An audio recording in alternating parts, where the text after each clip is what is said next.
So if this is your first time, I want to open with sharing that in 2019, Ruth Madden, who's here with us and doing a workshop, introduced me to the domain-driven design community.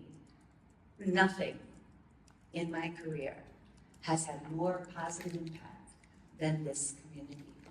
So if it's your first time here, I really encourage you to dive in and try things.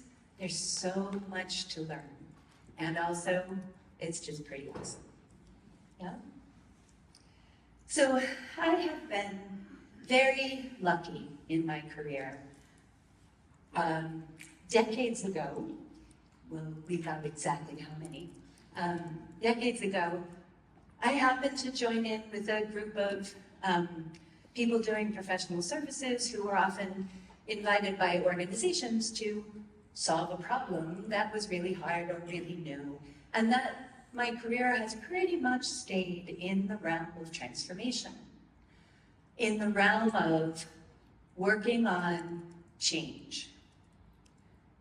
And so what happens now is that an organization or a group we need a transformation, or we need to build something from scratch. Let's get Diana. She'll architect it for us. Now I make the air quotes because they don't define that word the same way that I define that word. I am the person in the doorway. And often what's wanted from me is architecture that stays within the way that we have learned to operate in software, in business, in education, which is rational, top-down, procedural, predictable, and concerned with control. Now this is great, right? When I'm writing code and I push it to production, I do want it to be predictable. I'd like it to do exactly what it is that I intended to do. But it also is one way of creating a system, a way that humans favor, that really doesn't match the way that systems arise in the rest of the world that we live in. And so if you read about Taylorism, which I would really encourage, then you'll know that the back to the office mandates that we're seeing now, they have their roots in many resurgence of this type of thinking. So, okay, I could just get along, but if I try and architect that way, I'll fail. They'll fail. As Pirsig says, that if a factory is torn down, but the rationality which produced it is left standing, that rationality will simply produce another factory. I wish it were that simple, and that what I was just delivering was another factory now with Kafka, or now with Kubernetes. But in fact, most digital transformations or any kind of major system change fail spectacularly. We still have not figured out how to work in a way that allows us to actually transform. And not only do they fail, but they reassert the same kind of patterns. So when I'm asked to architect digital transformation, it's we need a transformation, so we built a scaled, agile framework to control it. Again, with this idea of linear and predictable, so the author of Sapiens said that the agricultural revolution is history's biggest fraud. And the reason that he said this is that humans designed a system to solve a problem, to solve scarcity. And then that system became a monolith. And then that monolith had new constraints, new power structures, like chemical companies owning the copyright to seeds that are planted and limiting what we can choose from to those seeds. So it became self-preserving. The industry became self-preserving rather than human-preserving. We see this all the time in tech, right? We build processes to make work easier, and then we end up trapped inside of those processes and call them legacy. You tap inside legacy. So the system is working us, not the other way around. That's what we want to break free of. When we say transform, we basically want to get out of the situation that has been created. I have heard the phrase slime mold in 3 talks this year. Slime mold is the new phrase, right? And this is because what we're discovering is the way that natural systems work help us to understand emergent digital systems. So for me, a digital system arises from local interactions and real conditions over time, rather than from a predefined Gantt chart. So how a healthy system works is more like flock of birds, is more like schools of fish. Now, that doesn't mean only that. We want both. We want many different ways to express intelligence and understanding. But in 2018, Stanford University did, School of Medicine, published a study. So it had groups of doctors, human doctors.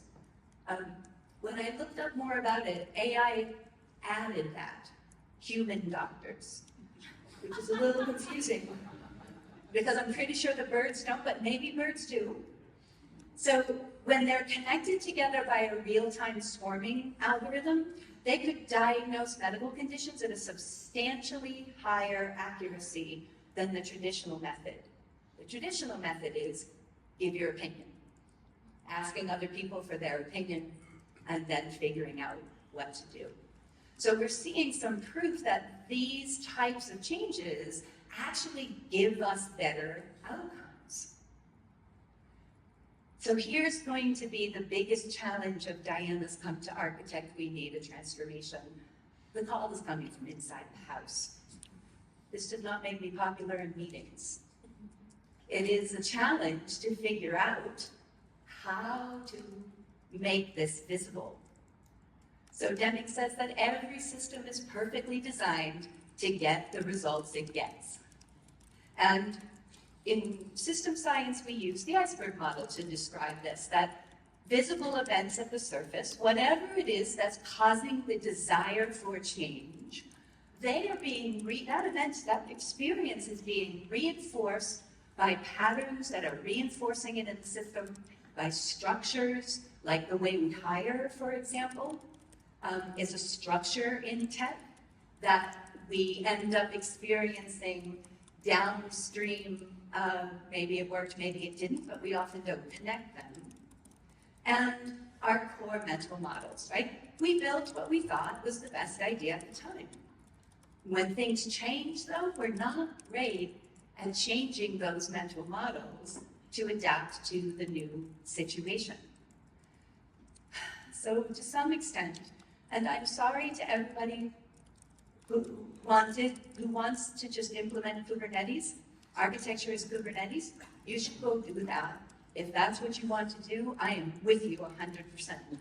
But what I'm talking about is the need to change the mindset out of which the system's goals, power structures, rules, and culture arises. Now this seems like a big thing.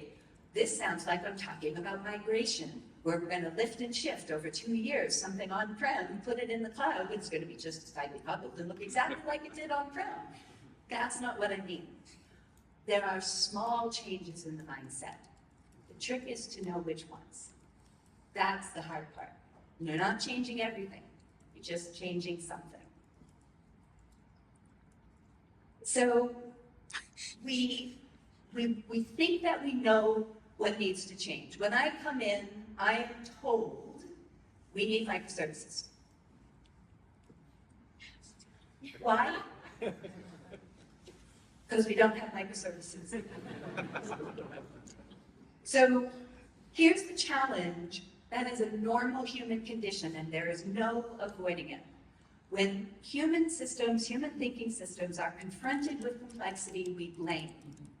We blame. This is a well-studied and natural occurrence.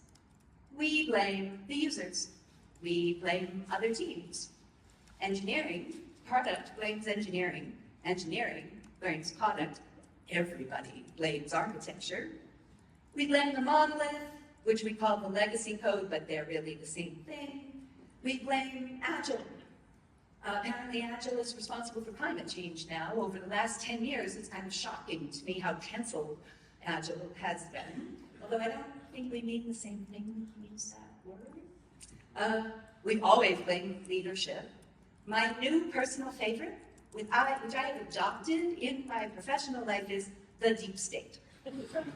When something fails, it's the deep state. We didn't deliver on time, deep state. Right? But the problem is that we're blaming the wrong things. The system is reinforcing these relationships, these outcomes, and these patterns. And it's very hard for people to break out of them. Now, I'm not saying we can just hug it out. Kumbaya, people, yay, power to the people. Because Steve, sometimes you need to fire Steve, right? You know Steve. Steve is that person that shuts down every conversation and collaboration because Steve says no to everything. Everything. Steve believes that the only viable ideas of change are Steve's ideas. Steve needs to be right. And yes, the system is creating Steve by rewarding 10x development and the kind of antisocial behavior that we've somehow confused with technical expertise, as if those two things are born together in a human being. But don't build your transformation around managing Steve. This is a rabbit hole, trust me. I've gone down it for all of us. You don't need to. I know what's down there. You don't want to be there, right? Steve needs to transform Steve. And if that can happen, there's a lot of things that you can do, but changing hearts and minds, you can't change other people's minds. They need to change their own mind. You can only provide the opportunity. So by the way, I blame Kubernetes. I don't actually care what the problem is. I'm sure it's Kubernetes. It's just APIs. Anyways, I'm sorry, it gets worse. In human systems, we don't just blame the wrong thing, we do the wrong thing. And we don't just do the wrong thing, we do the one thing that will make it worse. Jay Forster is a systems scientist that went into organization after organization from a team at MIT for 50 years and discovered that people who know a system, they'll often know where the pain point is, where the problem is, and they're pushing it in the wrong direction. The most familiar to us one is adding manpower to a latent software project makes it later, right? We know this, but you could see how somebody would be like, hey, I'll give you 10 more engineers and then you can deliver it in half the time, right? So I'm going to counterbalance blame and counterintuitiveness besides wrestle with the technology change, which is often significant and often does include microservices, is communicate the context, cultivate a growth mindset, understand relationships in the people and in the system, architect capabilities, discover leverage points, and generate knowledge flow. So this is not usually when people say, come be our principal systems architect and help us transform things. This is not usually in my contract.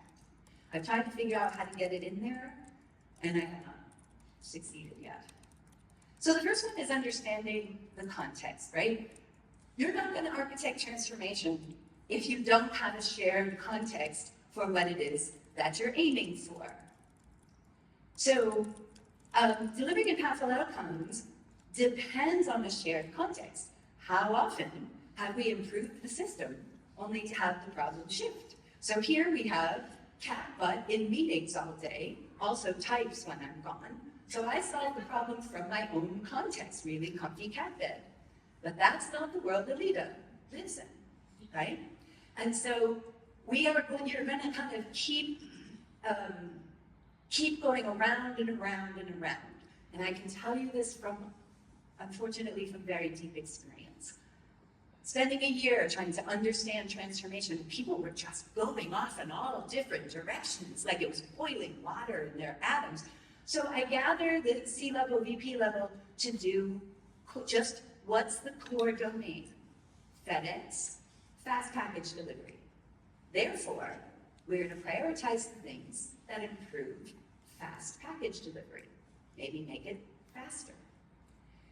In every instance, if there were 8 people in the room, I got 8 different core domains. This can be very challenging. It seems straightforward, but it's very challenging for organizations to clearly articulate what they do. So this is one of the things we get when we gather here, is we get to figure out how do we help organizations articulate this so that we're growing in the same direction. And I also will need to cultivate a growth mindset. So predictable, procedural, linear thinking, this generates a fixed mindset. So Dr. Dweck has a lot of research about this, and she did an experiment. So she had a control group, and she taught them the value of memory, how you can get better at memorizing, which is writing that same math tests we ever done. And then she took the other group and told them the benefit of a growth mindset, how their minds will actually change as they learn, as they follow their curiosity. And so the growth group, their math GPA increased, and the fixed group, their GPA noticeably decreased. So the way that we are taught to approach change often is our own mind's worst enemy. And so I'm going to need to help us to be able to growth mindset together, except Steve, to growth mindset together so that we can figure out what actually needs changing. So Peter Senge says that knowledge sharing occurs when people are obviously interested in helping one another develop new capacities for action, right? We really do need to care about each other, and empathy, being able to see other points of view, is a core systems skill, and creating learning processes. I need product because I suck at talking about product. It sounds like gobbledygook marketing words to me, but it isn't. It has meaning. It's just I have to translate it to have meaning. And I need people who are good at business speak, because I think I'm good at business speak until I do it, and then discover I'm not. And so we are, when we're leaning in together, we're also improving each other's impact, improving our ability together to do something that we can't do alone. And this is why understanding the relationships produce effect. Not just relationships in the tech, but I absolutely do mean in the tech. I say systems architecture is basically relationship therapy for software systems. But those boundaries, when we design bounded context, all the things that we learn and explore and share when we're here, those bounded contexts are still part of one system, and they are still in relationship to each other, and those relationships will have an impact on the viability and longevity and all the other good words I could put in here of that system. And so the relationships between the parts is what generates a core domain. So you don't need a smarter pipeline, you need smarter connections. You probably do also need a smarter pipeline, so you need both. But in fact, often we are trying to overly simplify by making a fire hose of unstructured data to get around designing and understanding relationships. If you've ever heard me talk, you've seen this slide, because I don't think I've ever given the slide without it. It's my favorite. Because for me, this is the art and science of architecture. That you think because you understand one, that you must understand two, because one and one make two, but you forget that you must also understand and. A system is never the sum of its parts. It's the product of its interactions. So we see and shapes interactions and interfaces, how the front end and the back end communicate. It shapes the deployment workflows and whether or not we can do anything more frequent than a quarterly release I met this wonderful person on the plane who was telling me how happy they were about the quarterly releases. I had to bite my tongue a little. If product hates tech and tech hates product, that will design the system. That will absolutely design the system, because these are socio-technical systems. So when we're looking at transformation, we're looking at how does information flow across the system? Do the parts work together coherently? The software parts and the people parts? Do the boundaries make sense, or do you just have a gaggle of SREs who get handed out like you're dealing poker to whatever team it is that says, I need an SRE, with no continuity about what it is that they're improving by helping out, as sincere as they are about helping? Do the feedback loops teach us what we need to know, right? Can't tell you how many times the thing is, you need to make the front end faster, okay? How fast is it now? We don't know. How fast do you want it to be? We don't know.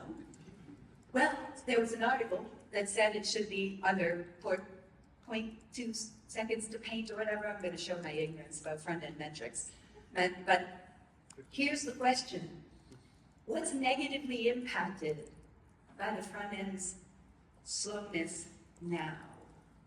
Because often we're asking, we need the front end to be faster, but just because front ends are supposed to be fast, not because it actually is going to have important impact. So connecting not just the interactions in the system, but the value of those interactions and the metrics that tell us whether they're good enough or not. I don't have to love product. I can like them, although I do often find somebody. So what I want to encourage us to begin to think about, or continue thinking about, is architecting capabilities rather than platforms. I don't know what that word means, because I've heard so many different definitions of that word. I want to put on LinkedIn that I'm a platform architect just because they make more money. I don't know if they do anything different than I do, but we're going to build a platform. Pipelines, microservices. I'd also like to know why, in these situations, there's a data team and then there's content, because data isn't content and content isn't data. Why? How? They're strings, right? Are they strings? Or now, there is a reason to differentiate. I just haven't heard it yet. So we put everything in one pipeline and then in another pipeline, and then we don't know why we can't make good decisions with our machine learning models. So capabilities are what a system must do, adapt to, and make sense of within a domain. Fast package delivery. Pretty sure I'm going to have to deliver packages. That would be a capability of the system. Probably need people to pay me to do that. Probably need to transport packages from one place to another. But what I really want to say, because it's so important, because our minds will not immediately go there, capabilities themselves are not fixed in stone. If you leave here thinking that I'm giving you TOGAF the next generation, you have misunderstood me, right? We're not just designing the system, we're designing the system of designing the system. Things will change, and we will need different ways of describing the system. It's like Schrodinger's software. Once you look in, you will change. You'll have impact on the system. So must do will evolve and adapt.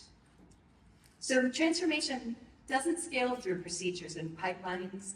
It scales through capabilities, and capabilities are architected, not engineered. Now, before you set fire to me, let me clarify. Architecture, engineering, from my point of view, are practices. They're not roles, they're not people, they're not a civil war, they're none of those things. They are practices. I practice both. You probably do too, even if you don't literally write code or literally architect. And so let me give you a few examples of what I mean by this.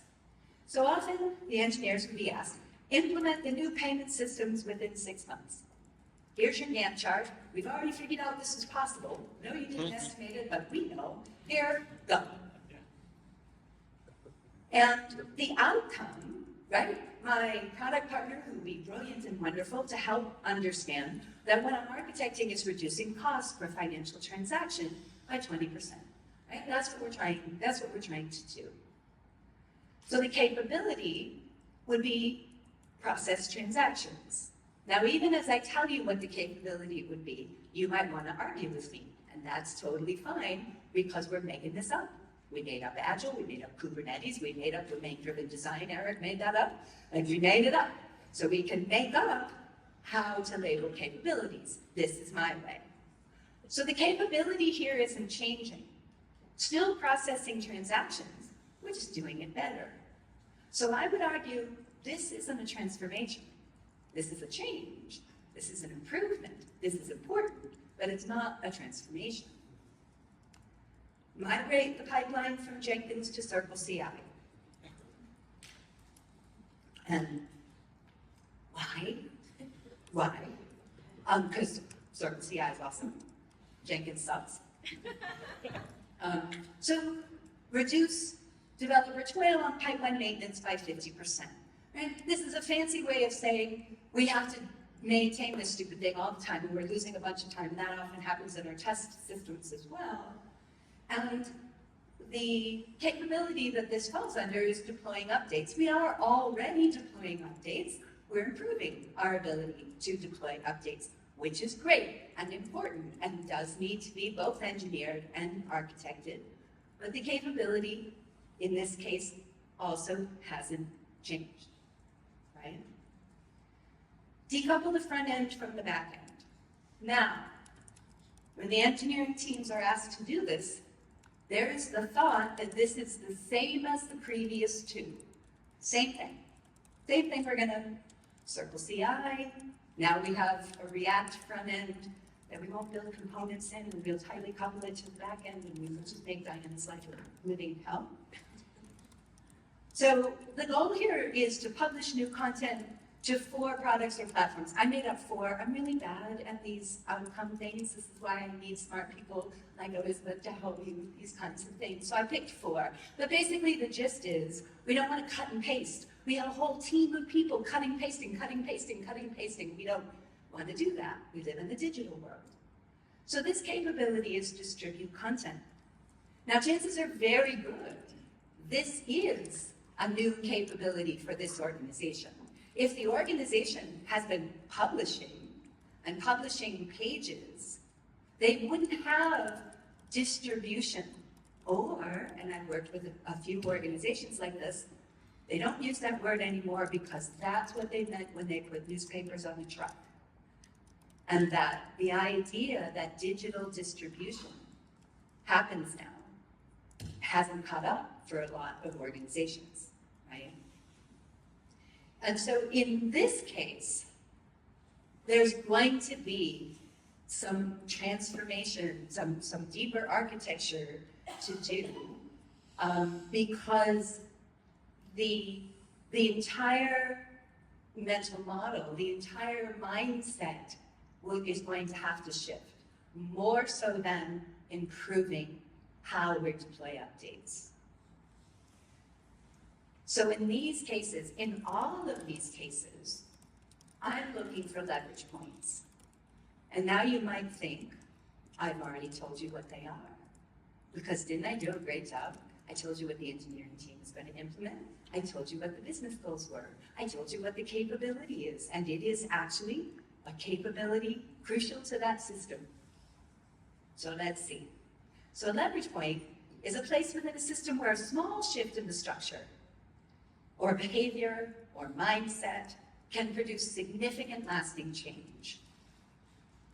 What I would mean even more so is it's a shift that's going to unlock and actually release the energy that is bound up in whatever it is we're calling legacy. Why do we need a digital transformation? What is it we're trying to do?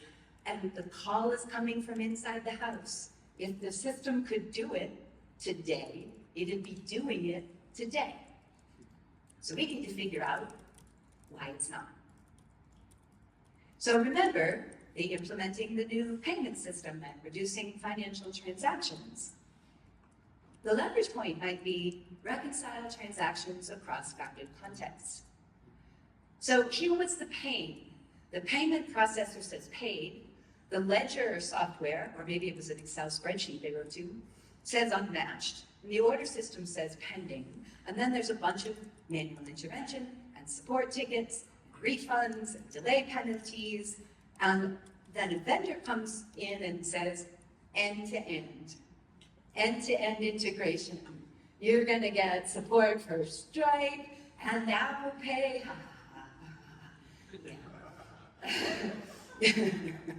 And it's going to all reconcile itself. Also, we charge 10 cents less per transaction. So yeah, we are going to reduce transaction cost. Until the data model, the ledger, the internal state machine, the organizational silos come into play in this magic end-to-end encryption, right? So there's a lot of friction in the system, and friction is always expensive. And we do want to lower the friction, but the leverage point is to actually lower the friction, not just adopt a new tool. Now, they probably do want to do all the other things. So this is not me saying that was wrong. As you can see, this is about adding to the understanding of what will make a real difference. So remember pipeline, Jenkins Circle CI, and that the org decided that Circle is better, more modern. They had reasons to move to do this, and these reasons are sound, right? Also, honestly, I was like, is Jenkins still a thing? So that should tell you how many people don't talk to me about that. It is, but I got a little lost. So the real problem was, though, that stuff broke down. And it broke down, and you couldn't see what happened.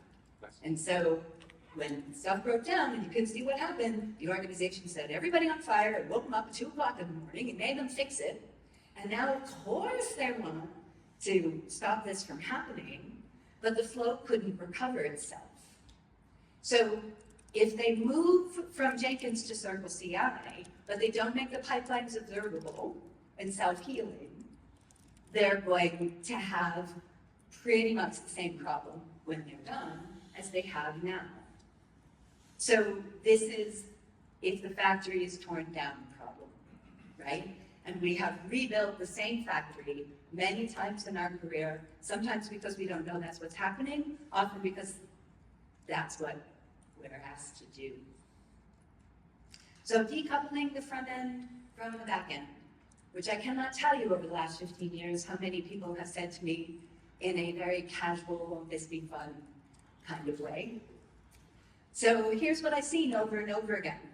We build a front end, and then we vomit MySQL all over it. I say, can we structure content for consumption? And I'm told we'll just write regular expressions. My entire purpose on this earth is to keep consumers of structured data, of information, of APIs, from having to use regular expressions in order to get what they need. This has become my mission. Of course, sometimes the regular expressions thing is perfectly fine, right? Because it always depends, right? But if the mindset is tightly coupled, the outcome will still be tightly coupled. And yeah, maybe 2 teams can push to 2 different pieces of software, but then what happens is they have to deploy on the same day because they can't make changes without each other, right? So, structure content for distribution. You will hear abstraction layer. The first time I came to a DDD conference and people talked about abstraction layer, I almost wept. Because I've been out there saying, hey, maybe we want to translate between contexts. No, pipeline. So if we're going to publish new content to 4 products and platforms, then we're going to need to take the context in which editors or people or machines are creating whatever we're calling content, data, artifacts, and make it so that it makes sense to the consumer. And the org will, if we don't, the org will be right back where they started as soon as they add the 5th product, or the 6th product, or the 100th product. This is when, in my experience, product goes rogue and starts building a WordPress farm where they have complete control over everything because it becomes too hard to use the decoupling. And then you have a new problem, right? So yay, if you can take a breath. We have discovered leverage points. In all 3 instances, we can really have an impact on this system, and we can transform what needs transforming. But honestly, it makes me a little teary because it's so true, and I'm not even being speakery. It really is emotional for me. That we know from bitter experience that when you do discover a system's leverage point, hardly anyone will believe you. I call this the 18-month rule. Do you know how many conversations about distributing structured content I have had? And how many people have told me that I know nothing Jon Snow? Right? You start with a leverage point, and everyone says, no, that's ridiculous. 18 months later, everyone talks like they always knew that this was the thing that needed to get done, and wasn't it successful? And if you want them to say, and you said that in the beginning, don't go down this path, because it does not happen. At that point, you have to learn some grace and patience, because nobody is going to say, Diana told us this 18 months ago. I'm sad to say that I still want that, and I'm hoping someday to be proven wrong. So we're going to have to expand beyond linear, top-down, concerned with control, structures of thinking altogether. This is what I would call systems leadership. Management fits very well into Taylorism, into control, into making sure that the trains run on time. But leadership is about the ability to create an organization powered by its knowledge. That's what they're paying the big bucks for, though. Not right now, but that's what they used to pay the big bucks for before they decided to lay half of us off. So knowledge stock. So this is what we measure in tech, especially when hiring. Remember Steve? Steve has a lot of knowledge stock, right? It's the store of knowledge that you've developed or you have access to. Now, it makes you very efficient. I say, and it's true, embarrassing, but true, I hated JavaScript. In fairness, I was introduced through Moon Tools like 20 years ago. I hated it too, if that was your introduction. And I thought it was never going to be a thing. I thought it was a fad. So I'm not very fast at coding JavaScript now because I didn't do it for a long time and now I have to catch up. So knowledge stock matters, right? If I need to be fast or pass a whiteboard test, it's a hindrance that I'm a bit slower with JavaScript. I'm starting to kind of like it. So Dave Snowden says, though, that the flow of knowledge is more important than the storage of knowledge, especially in the context we're talking about, right? It doesn't help me a lot that there are people in their silos under their bunkers who are going to tell me to F off as soon as I get close to them. It doesn't help me that they have information and expertise. I need them to access it with me. So knowledge flow is the ability to transfer knowledge between people and technology in ways that change and shift the system.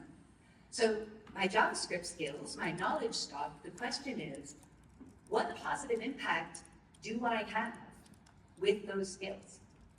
What do I make happen, make better? How do I enable other people to also be able to make better things?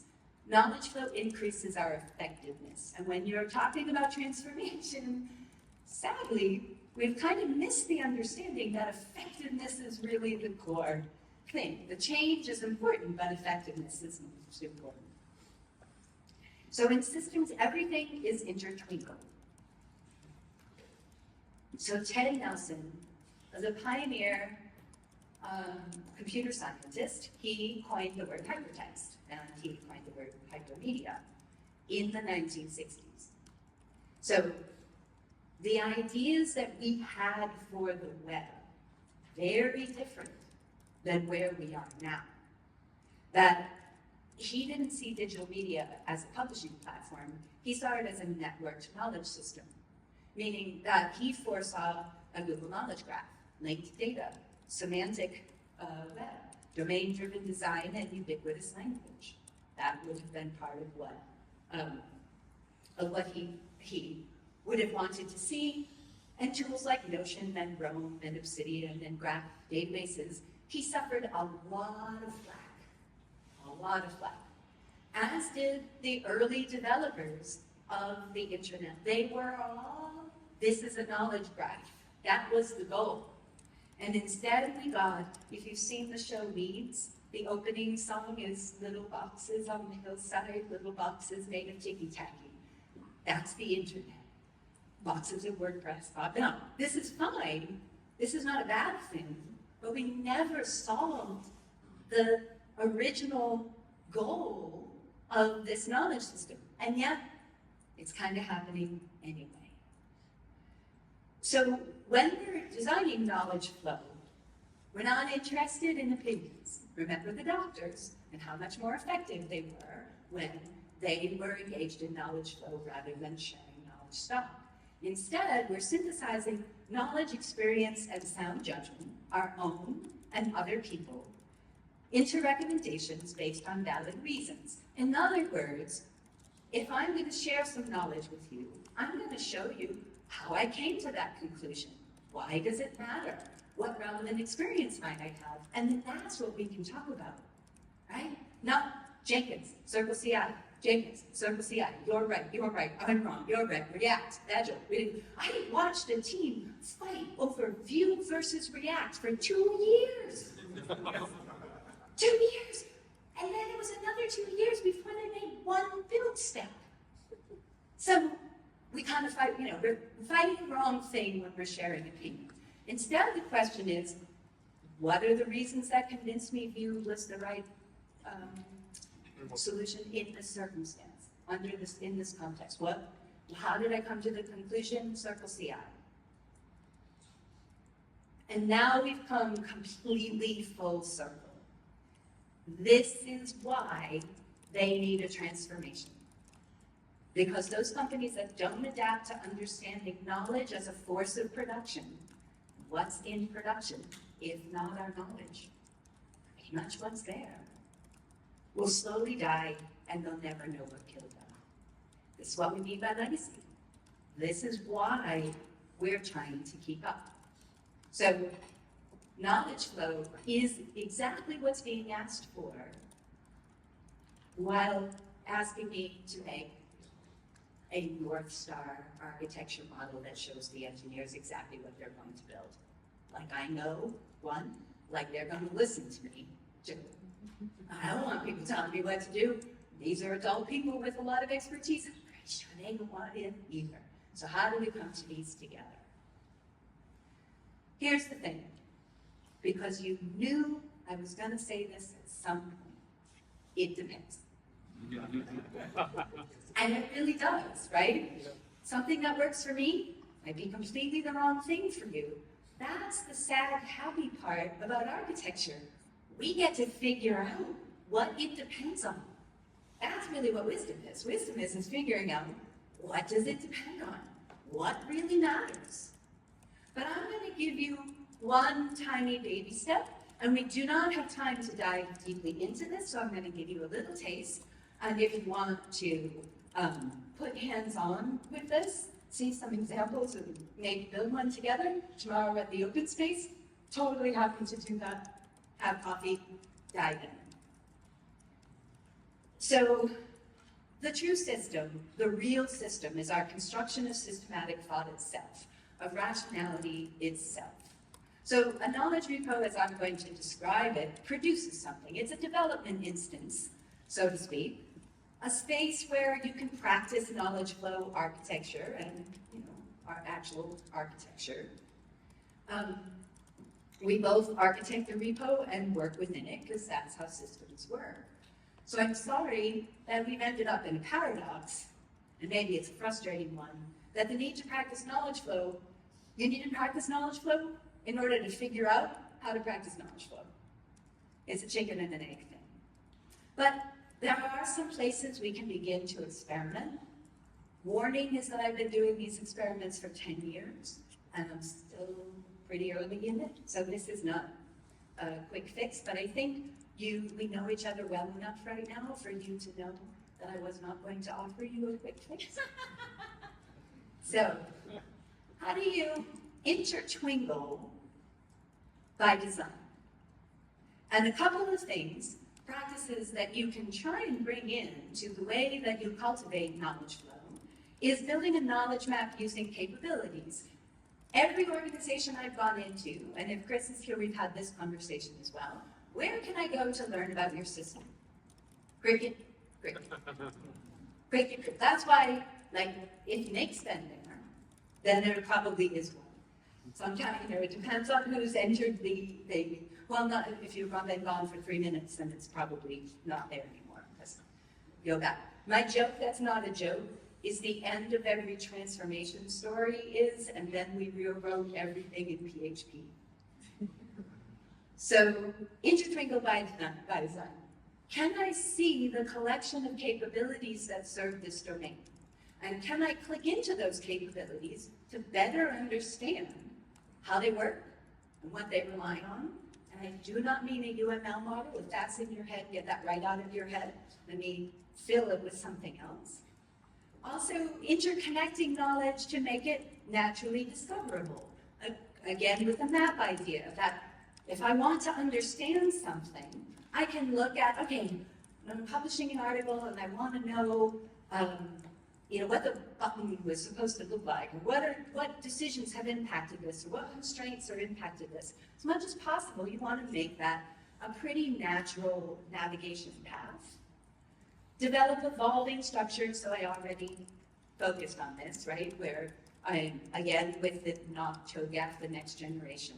I use templates because they make things easier, but once I start using them, I discover how little I knew about what knowledge it was that I needed to gather and change them. And then using collections, views, tags, bidirectional links in interrelationships. I mean, digital spaces that are designed to support, nourish, encourage, and practice knowledge flow.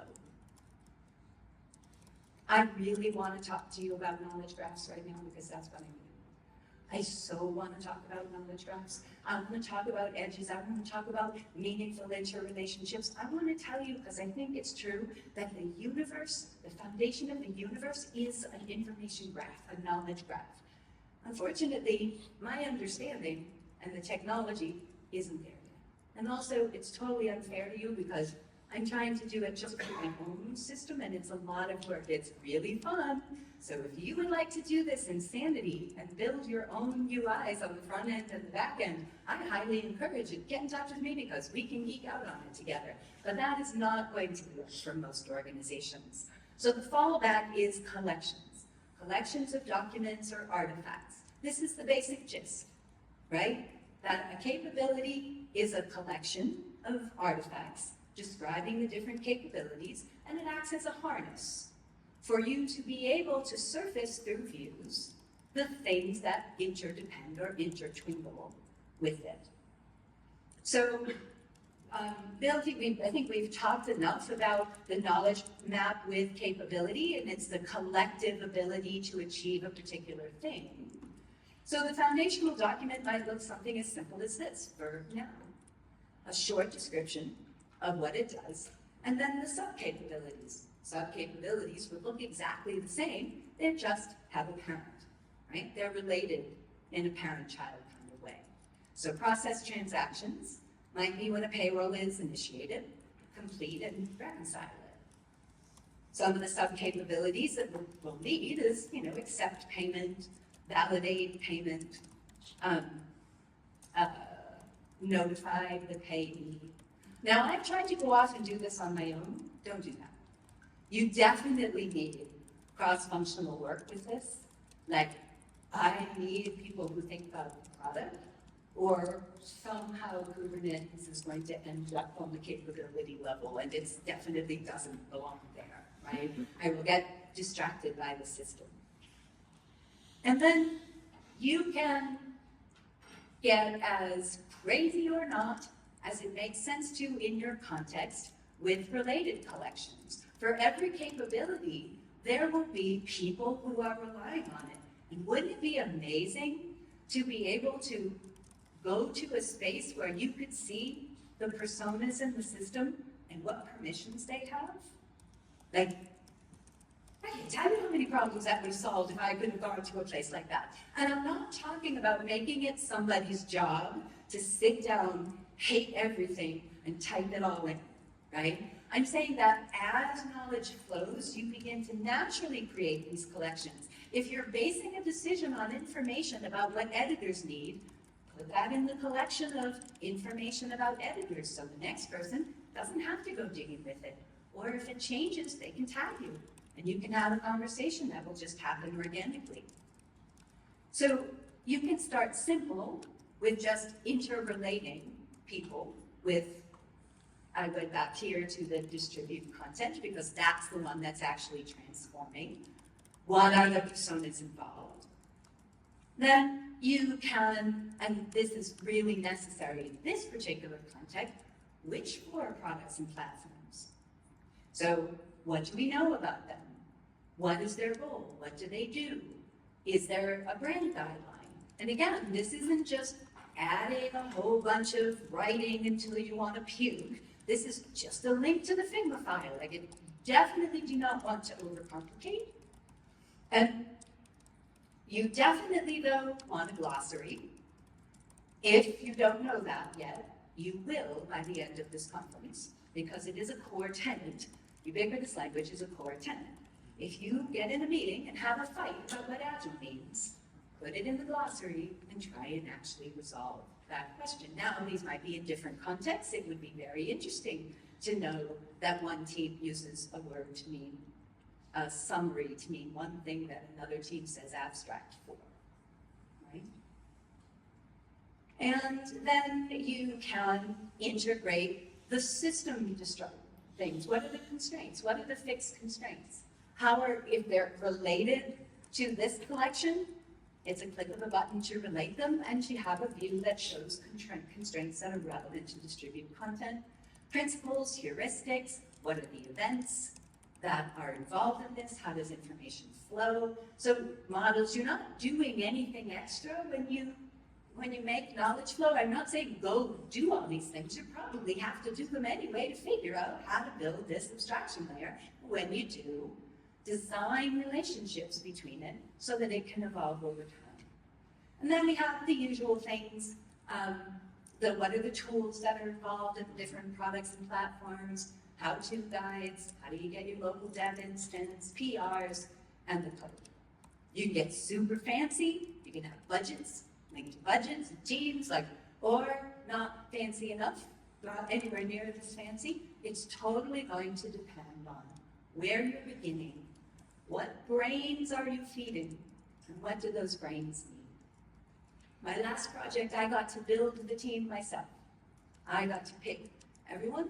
I got to make this. It was amazing. What I discovered is that it's still 8 brains in a room that work completely differently. And if I wrote a ticket describing a new thing, I'd write 8 different tickets if I were feeding each individual brain. That is actually the hard part.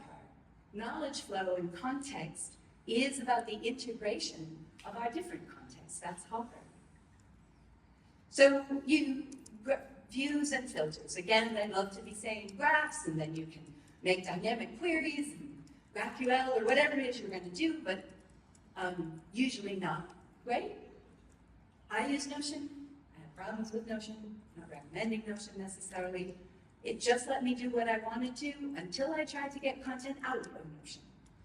Now Notion does not play nice with other things, and so this is what has led me to building something. But again, iterating.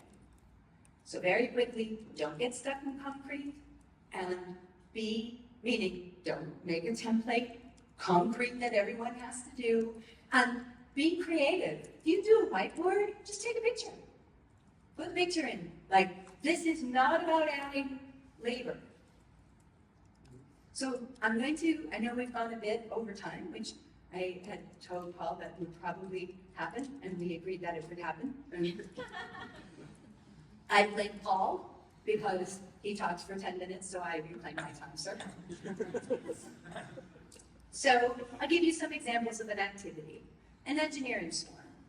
So we're in an engineering swarm, and one of us was coding and realized that the structure of the collections in the database we have using Firestore could be improved. That would speed up what it is that we're trying to do. So in that case, we're just interested in the information flow. We're writing about the discussion and tagging it and connect it to the PR. So we're not going to open up all of the things. We're just going to interrelate those three, which means that when we're done, it's visible what it is we said and did. Maybe we decide to make a model. So we model it and we add it to the models. So now it's available both within the context and also as an example of a model of a part of the system that other people might be inspired to do something different for their part. A wireframe review. I've lost count at how many times I've seen a wireframe and said, but the system doesn't do that. That's complete fiction. There's no capability to do that, right? And so in that case, that's fine, because my UX partner had a conversation with a client who has big ideas ranging over 10 years and is trying to create something we could do now, but it's very, very hard. So we develop a way of capturing these ideas. But we notice that when we do this, we put them in specifications and discussions and add the factor of time to specification. So this is the last thing that's really important, right? Is that when I don't want to see a giant list of anything everybody ever wanted, like their letters to Santa Claus, right? But I do want people to have the space to play and iterate and think about future vision. So the reason I'm doing this is if I'm the engineer and I sit down and what I need to do is integrate SendGrid to send an email. And I click on the evolving discussion. I look at the future, and there is a 200-page product artifact that describes communication across apps and the web and email and carrier pigeon and events that don't even exist in the system. I know this is the first step. So maybe I make a baby service when I do it. Maybe I don't hard code it because I know hard coding it will have to change. Maybe I don't, because maybe the person who was 3/4 done with it went on paternity leave, and the organization is setting fire to me because they needed it yesterday, so I don't care what the future is, I just make it happen. But that's the person we want to enable to make that decision. We want to make sure that they have the knowledge they need to discern the best course of action. So imagine if our JIRA tickets asked us to, if we were going to be working on something, okay, what knowledge do we need? How can we get it? Where, how, then we collect and we synthesize and we come up with a recommendation, and then we ask other people to review it and help us strengthen it. And then we build it and we push it to production. Other people use it and we learn. That's what I want to do for a living, right? That's what I want to do for a living. And that is where knowledge flow enables you to go, unless you're on a team, and I've been there, is not at all interested in that. So things like observing, sharing, making models, prototyping, putting into practice, and then internalization is now you have knowledge stock as a result of knowledge flow, right? We want both. It's just how we want to design a system that gives us the outcomes that we're looking for. So go forth, acknowledge Eve. Before we end, a group hug, because you're going to have to get used to doing this, and it's not going to be easy, and I know that you're already really busy and you're not a writer. So partner with other people that can do it with you. You're going to run into resistance because knowledge is power. This is when I would usually tell a product story, but I have decided that product is my friend now, and I'm not going to do that. The tech doesn't support this. You go to Wikipedia, those are handmade links, right? We're still figuring out how to do it. And yes, it makes architect a librarian, but imagine how well you'll know the system if you design this. How you'll know what's really, really happening. Also, I'm sorry, Steve. And if your name is Steve, I'm giving you a free copy of my book. Because I'm sorry I named you. Thank you. Enjoy the conference.